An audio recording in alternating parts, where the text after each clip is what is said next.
We have some good news too. Alphino has come back to us.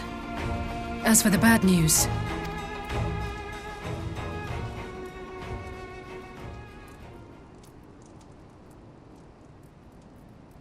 So, Alphino won't wake up, Gaius van Baelsar is alive and hunting Ascians, and the Empire is planning to poison us all with toxic gas. Does that sound about right? Ordinarily, any one of those things would have left me in shock.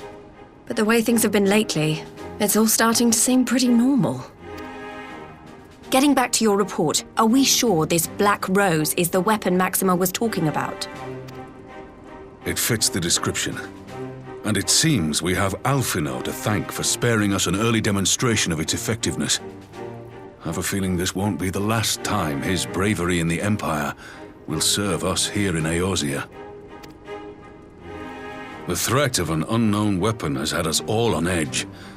But now that we know what we're dealing with, we can take steps to defend against it.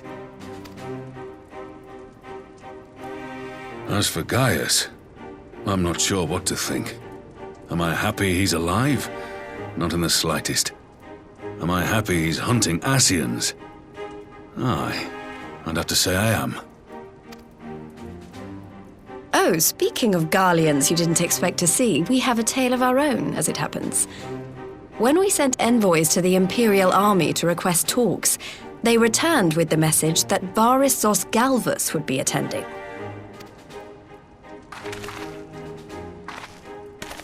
The Emperor himself. Well, Varus did sanction the Popularis peace mission. But knowing that an Ascian walks in his son's skin, I do not see how we can trust him or anyone from that nest of vipers. The Alliance would proceed with negotiations regardless, if only to give ourselves more time to prepare. We do, however, require your cooperation. Right. Yes. So, as a condition for the talks to go forward, the Empire has requested that a member of the Scions be present. There'll be a representative from each Alliance nation, of course, but I'm afraid we have to ask that you come along too.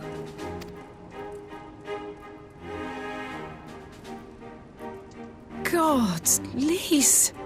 You know how much I hate politics! But then, what choice do I have? Alphino and the others aren't going to do it. Very well. I shall attend as the Scion's representative.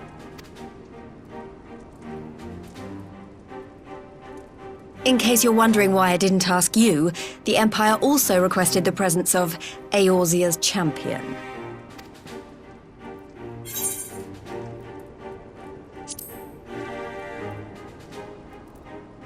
That's settled then. We don't know what Varis means to bring to the table, or why he wants you there, but having you close at hand will make all the difference. The meeting will take place on the border. Anticipating an early assault, we mean to position the bulk of our forces nearby. The Alliance leaders should already be on their way. Once you're ready, we can head out and join them.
esteemed representatives of the Eorzean Alliance.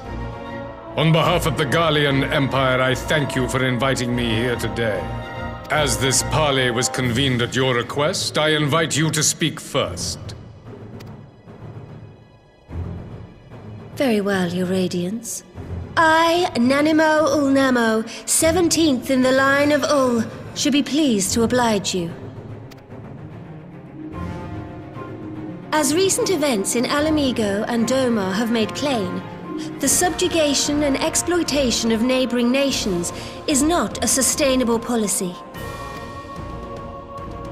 Should this day end in war, you may very well defeat us.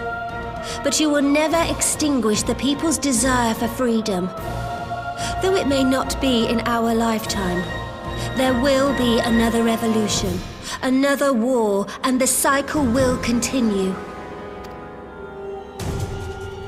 Doma has entered into a concord with the nations of Eorzea, a partnership wherein we recognize one another as equals. Garlemald could be afforded similar treatment. You need only set aside your ambitions and join us in paving a path towards peace.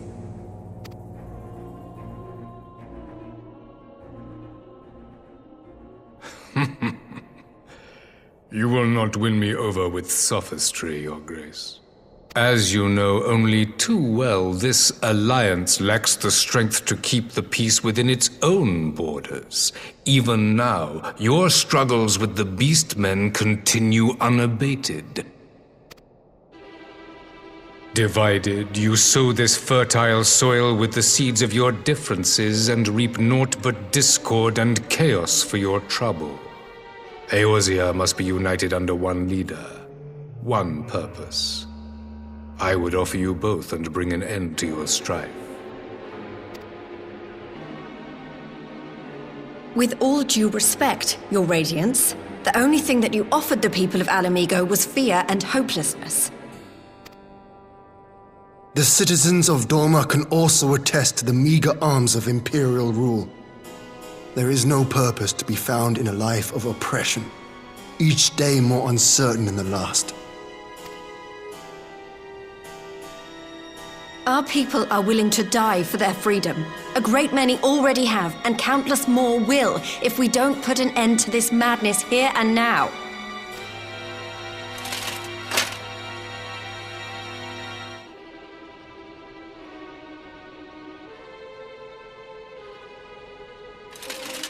We brought order and stability to your lives. This madness and bloodshed is of your own making. You broke the peace, not Garlemald. Peace. Order. You kill our peoples, despoil our lands, take everything that is ours. And what? You expect us to lick the boot that grinds our faces into the dirt?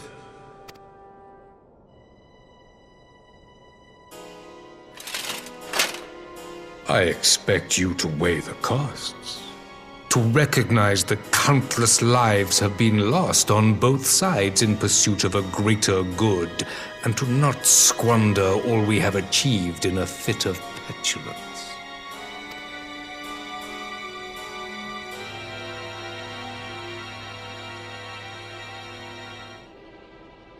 Your Radiance, I fear I can personally attest to the dangers of pursuing one's vision with such righteous fervor. For 1,000 years, the Holy See of Ishgard waged war with dragons. 1,000 years of sacrifice, of sorrow and hate, in which we bathed in the blood of friend and foe alike. Had it gone on any longer, we may well have drowned. Yet we have chosen to raise ourselves out of this bloody spiral, and have since made peace with our former enemy. So I understand. No doubt the dragons were more receptive to your overtures in the wake of their leader's demise.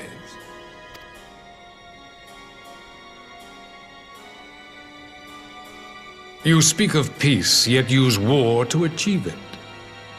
Your father would not have bothered to obscure his intent with honeyed words. He understood that strength is all that matters in the end.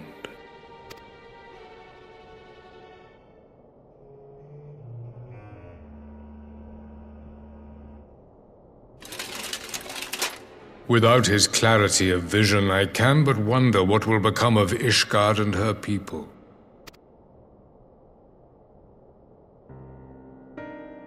There was a time when Garlemald too lacked a leader of conviction. Weak and unable to wield magic, we were at the mercy of the strong from whom we sought refuge in the bitter cold of the north. Were it not for the discovery of ceruleum and the subsequent development of magitech, we might never have gained the power to take back that which was rightfully ours.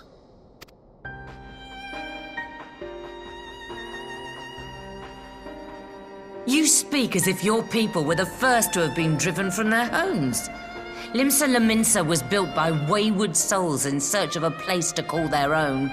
On the shores of Vilbrand we found it, and from those humble beginnings did we grow and flourish.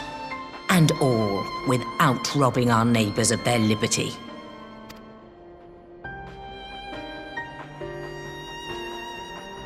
So saith the pirate.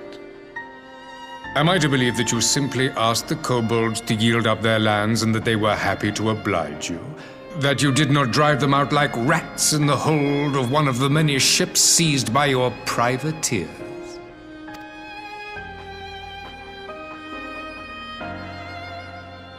I will concede that after centuries of exile, reclamation may be mistaken for invasion. Nevertheless, it is not. And those who till stolen soil have no right to object when cast out in turn.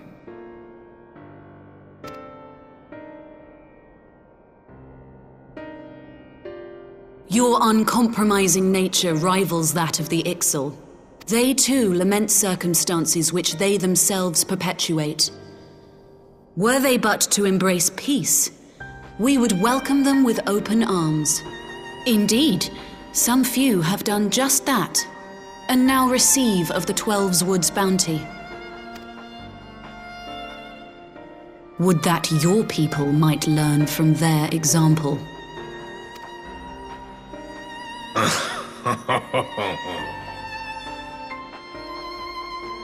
You dare compare us to the Birdmen?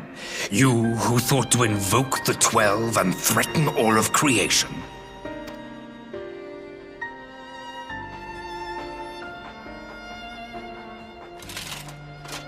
I came here in the hope of finding some speck of common ground, but I see now these discussions will accomplish nothing.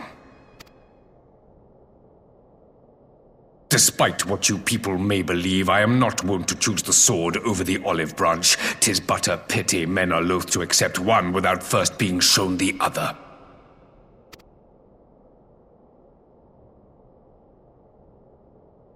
Wait, I beg you.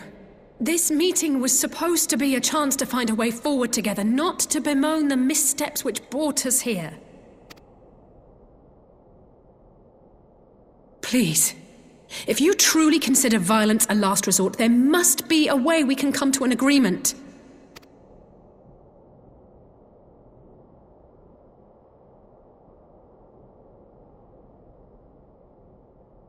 As Mistress Alisaie says, we did not come here to bicker over the past, but to discuss how we might strive towards a brighter future. Emperor Varis, may I suggest a short recess, that all present might compose themselves prior to beginning anew?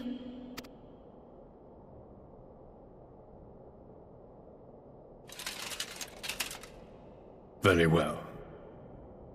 I pray this intermission will suffice to move these talks in a more constructive direction.